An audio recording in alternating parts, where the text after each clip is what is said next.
Okay, so the phenomenal field of Mach, maybe Husserl, I like to call that world face. It's an aspect of the world, or, it's the world being there from an animal point of view, right? So this is basically, some people call this neutral monism. I don't think that's the strongest reading at all, okay? Because the presence or the being there of the world is not a stuff. We invent categories, you could say, to help us, interpret what is sort of there in terms of quality. So the structure of the phenomenal field, it's fundamentally a care structure or a value structure. So I'm trying to go out of my way not to be confused, as someone being sentimental. I'm talking about an animal in nature that wants to mate and eat and wants to escape its predator. Okay, so you can talk about the Umwelt, the surrounding world. The world is there, yes, in terms of sound and color, and this is very interesting. I think about this a lot in the more pure and innocent ontocubism, but the fundamental structure is care in terms of, value and disvalue. I go toward that, I go away from this. So this is a huge part of, why Heidegger would say that, Dasein is not in time, but time itself. Because being there is really the world face. And then you have this animal driven by hope and fear that is sort of at the center of that world face, right? I can put my hand up right now. I can see my hand. My hand is before my eyes. Therefore, my hand is, perceptually present. My hand is in the phenomenal field with a quality I call perceptual. Now, if you're really going to have this really rich phenomenal field, a rich sort of concept of the phenomenal field, you allow for memories. Memories are there in their own kind of quality, right? A memory is there, but it's not there, like this calculator that's next to me, which is perceptually present. So the quality is different. So the internal monologue, these imagined slash remembered English phonemes, right? You're speaking a tribal language. It's in the world. It's in the phenomenal field with this quality of being extremely close to you, to this you. But this you is somewhat enacted in virtual, in time, right? So basically being a thing is by showing and hiding at the same time.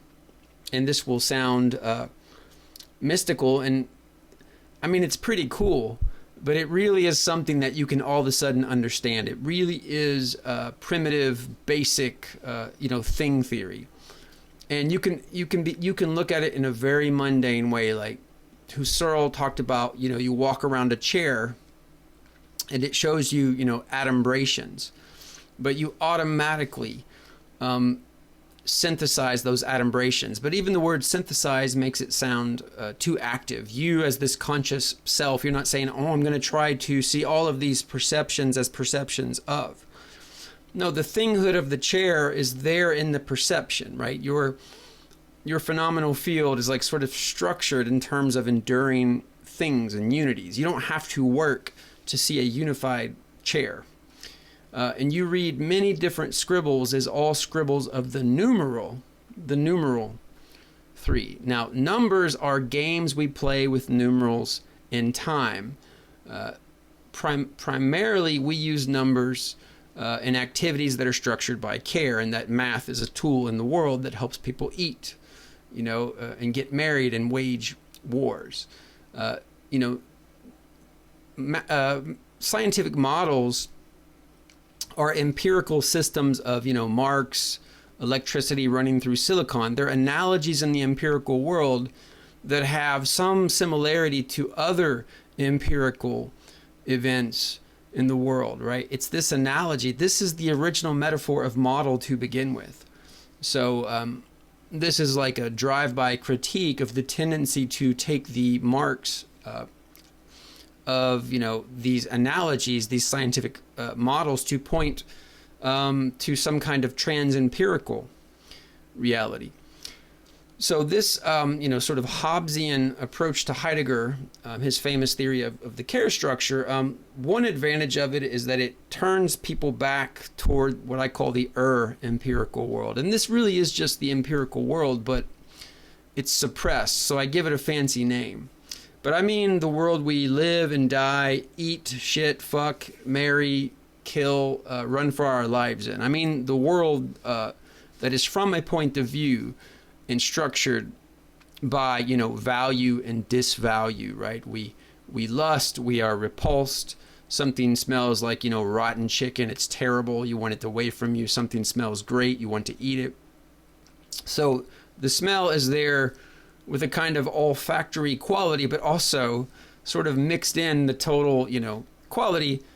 It can be, you know, repulsive or alluring, right? So when people are attracted to other people, that captures this value structure. So there are so many great metaphors that sort of they congeal. So when they were first used, it was probably like very illuminating, but then we hear these metaphors repeating, right?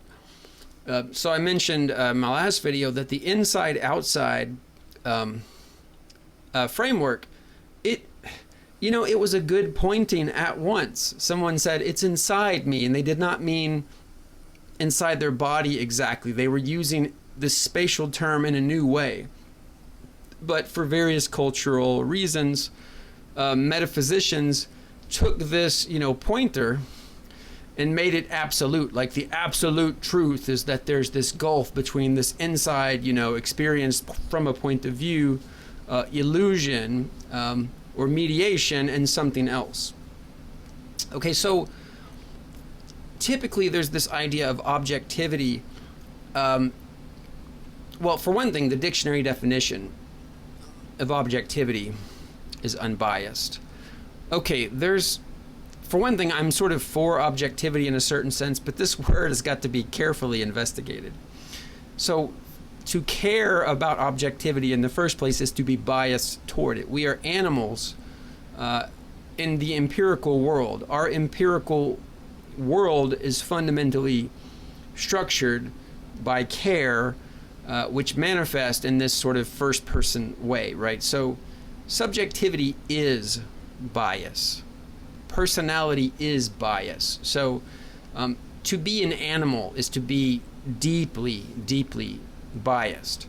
So I think the only sober reading of objectivity for human beings as they trade this word with one another, it's to be biased, is to not be biased in a conspicuously antisocial way. So pragmatically, why do you have a jury trial, right? You want to represent the sort of general bias of a population.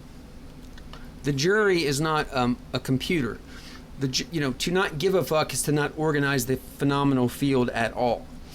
So the jury is a kind of hopefully representative sample of the bias of the community. And you take 12 of them so that their bias sort of averages out. So this is a statistical, attempt to get some sort of average bias. And that is what serves as objective, right?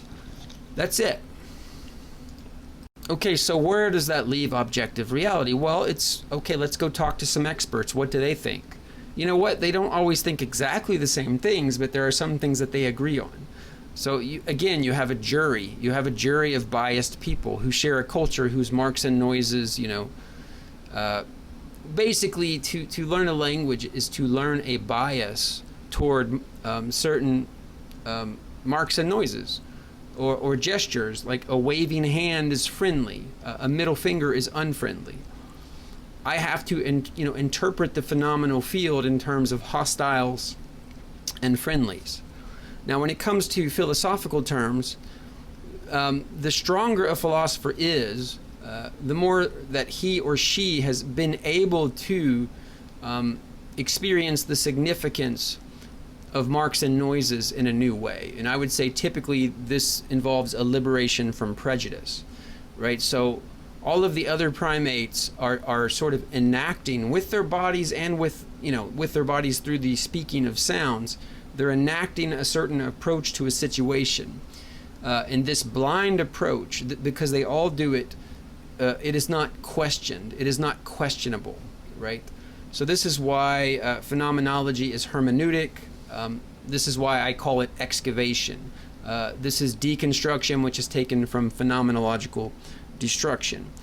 So you could look at Lakoff. He wrote Metaphors We Live By, right? A picture held them captive.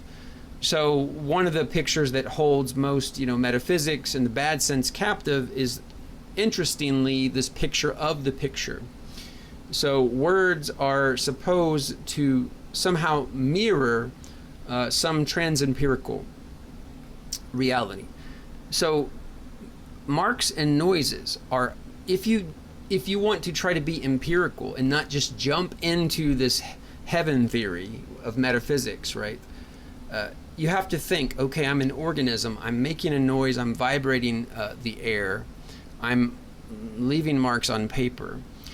Now, I eat a tuna sandwich differently than Larry because I'm really fucking hungry. He's stuffed and he's allergic to mayonnaise, okay? A tuna sandwich manifests differently, in terms of the value structure. And maybe Larry hates rye bread and I love rye bread. So we know that mundane, these relatively simple objects manifest differently to different people. Okay, so we know that a tuna sandwich, means something differently to different people. So why would it be surprising that a system of historically generated marks and noises would mean different things to different people? So if you even want to hope to, mirror an objective reality, if this even makes sense, you're going to have to mirror it in words, the meanings of which you can't control. You're going to have to chain together marks and noises that somehow function as a mirror for this transempirical reality, whatever that means, right? What is this project? So usually there's this tacit but intense mathematical Platonism, right? So the physics mystics, as I playfully call them, and it's very, very sincere and very intelligent people, are like this, right? They respect science. The prestige of physics is such that they think that when they do philosophy, they should respect the findings of physics. And I would say yes and no. And that is, if you're going to take mathematical analogies that are in the empirical world for controlling and predicting the empirical world, and then project them away from the empirical world, right? Then you are actually sort of, betraying or forgetting the ground of the prestige of physics and care, right? And care is a translation of Heidegger's world. I mean giving a fuck, right? Animals have problems. Power is knowledge. Bacon said that knowledge is power. Did he mean the same thing? I don't know. But if I say power is knowledge, this is a pointer. It's not the truth about truth or the truth about knowledge. It's a pointing back to the ground. And the ground of care is a temporal ground. So I am facing the oncoming future, right? What matters to me usually is in terms of a sort of long-term future. I will suffer intense pain briefly for, a large expected stretch of pleasure lately. So reality is sort of in the, empirical world. Reality kind of I'd say it points to a good future on average, right? The things are real because they are to be relied upon as we act upon the perceptually present objects in terms of hopes and fears. So this means that we, fundamentally respect scientific analogies, models, because we trust them to help us meet the threatening and promising oncoming future. So it is our care, it is our intense bias that, of course, like, why do you go do metaphysics and start with physics? You have a bias toward physics. Well, that bias is reasonable to the degree that you're thinking about the way that technology proves itself in the life world. And how does technology prove itself? Well, power is knowledge relative to, finally, to particular animals. So we all have this experience of, a car can get me there in 10 minutes. I can get on a plane and fly across the continental United States, in less than a day. You see how we're thinking about time. How, I want to get here and do this. And now I have this technology that somehow can do this for me. And maybe I study, internal combustion engines or aerodynamics. So, once you point down into this care structure and this lived temporal, so it's the care structure, it's hope and fear. I meet, I act now. You might say I enact a vision of the future. I try to head off danger. I try to put out the little fire before it burns my house down. I really have to catch this bus so I don't lose my job. And then I'll, lose my apartment and my girlfriend will leave me. I'm trying to avoid this cascading, domino effect of disaster. And I fear this stuff because I expect it to be, disvalue, unpleasant quality. So the value structure is fundamental and knowledge is grounded in value. Basically, this value, this animal giving fuck is something like the core structure of reality. Now you might say, but wait a minute, that's the core structure of internal reality. And I'm like, what can you mean by external? I sort of get it because I used to be that way too. External to my body, trivially, right? But external to all possible experience, this is like a round square. Now, there are issues to solve, right? Like Meillassoux' issue in After Finitude. This messes with people, and I had to think about it myself for a while. I'm like, well, this is something to think about. The whole idea of we have these, these analogies, these models that tell us of a time, long before animals. And you're telling me that, so I'm telling you, yes, that the basic structure of the world is this sort of animal giving a fuck. So what then? But we have these stories that help us in this world, and they sort of somehow seem to talk about a world before animals could give a fuck. This is one of the reasons I asked about how does 1953 exist, right? So to me, this is one of the trickier points, and but the more you think about time and how the past exists. I'm not saying that it will completely scratch that itch, but what is constantly present is a sort of organism, whoever you are, right, meeting its oncoming future in terms of prejudice, right? This prejudice is just like, oh, this is how you handle this situation.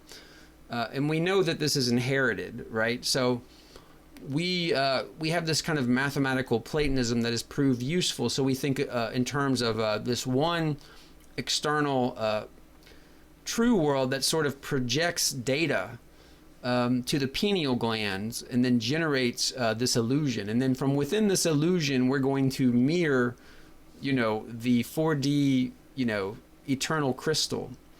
And I'm not even saying that that doesn't have any beauty or charm, but it feels very differently the more you think about, I guess the more you see or feel the care-structured character of your existence. Like time is, a fire. Like the oncoming future rushes against you. You meet it in terms of a past that exists as the way that you meet that future. And this is what Heidegger meant when he said that the living past leaps ahead. Like you seeing that thing over there as this kind of tool. You hearing my words right now because you know English. When people who have not been trained into this weird game of noises that we called English, they might say, oh, well, that's a human saying something that sounds like English maybe, but I don't know what the hell is being said, right? That is the living past that leaps ahead as you interpret the oncoming future.